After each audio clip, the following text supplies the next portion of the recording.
Israel और Hamas के बीच का संघर्ष मिडिल ईस्ट के बाकी हिस्सों में फैल सकता है। अभी हम इस बात की आशंका व्यक्त ही कर रहे थे कि इस बीच खबर आ रही है कि इजराइल ने दक्षिणी लेबनान में हिजबुल्लाह के ठिकानों पर धावा बोल दिया है। इजरायली सेना फाइटर जेट से बम और गोले बरसा रही है। इजरायली सेना ने एक बयान जारी कर कहा है कि उनके फाइटर जेट विमान दक्षिणी लेबनान के हौला गाँव में हिजबुल्लाह के सैन्य ढांचे को निशाना बनाया है। वहां से कई आतंकवादी सक्रिय थे। वहीं इजराइल डिफेंस फोर्स ने कफर किला गांव में हिजबुल्लाह के एक और ठिकाने पर हमला किया है। बयान में बताया गया है कि हौला ऊपरी गैलोली के कुबुत्स मेनारा और मेशाब मार्गालियोट की सीमा के ठीक पार है। लेबनान के हिजबुल्लाह ने हाल ही में धमकी दी थी कि वो अंतिम सांस तक इजराइल से लड़ने को तैयार है। इस बात की आशंका जताई जा रही है कि इजराइल हमास की तरह हिजबुल्लाह पर हमला कर सकता है। हिजबुल्लाह को ईरान से समर्थन मिलता है। इस बीच ईरान ने खुले तौर पर इजराइल को चेतावनी दी है कि अगर वो लेबनान में हिजबुल्लाह के खिलाफ जमीनी सैन्य अभियान शुरू करता है तो वो विनाशकारी युद्ध करेगा।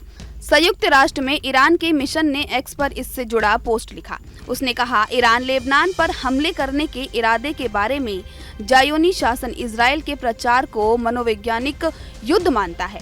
क्या इसे पूर्ण पैमाने पर सैन्य आक्रमण शुरू करना चाहिए? इससे एक विनाशकारी युद्ध शुरू हो जाएगा। सभी विकल्प खुले होंगे, सभी प्रतिरोध मोर्चे हिस्सा लेंगे। ईरान अपने ट्वीट में साफ कह रहा है कि अगर इजराइल ने लेबनान पर हमला किया तो वो युद्ध करेगा, भले ही ये युद्ध उसके प्रॉक्सी के जरिए ही क्यों न लड़ा जाए।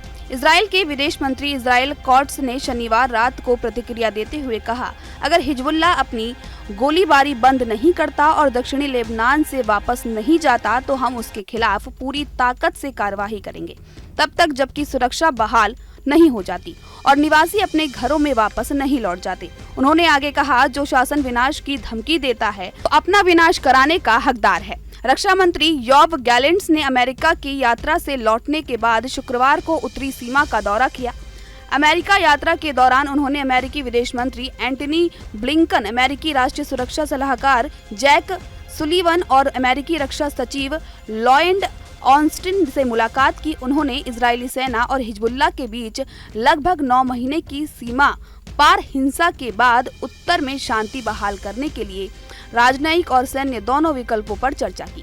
गैलेंट्स ने IDF सैनिकों से कहा, हम युद्ध नहीं करना चाहते लेकिन हम इसके लिए तैयार हैं। उन्होंने आगे कहा, अगर वो हिजबुल्लाह युद्ध करना चाहता है तो हमें पता है कि क्या करना है। यदि वो राजनयिक व्यवस्था का विकल्प चुनता है तो हम इस विकल्प का जवाब देंगे।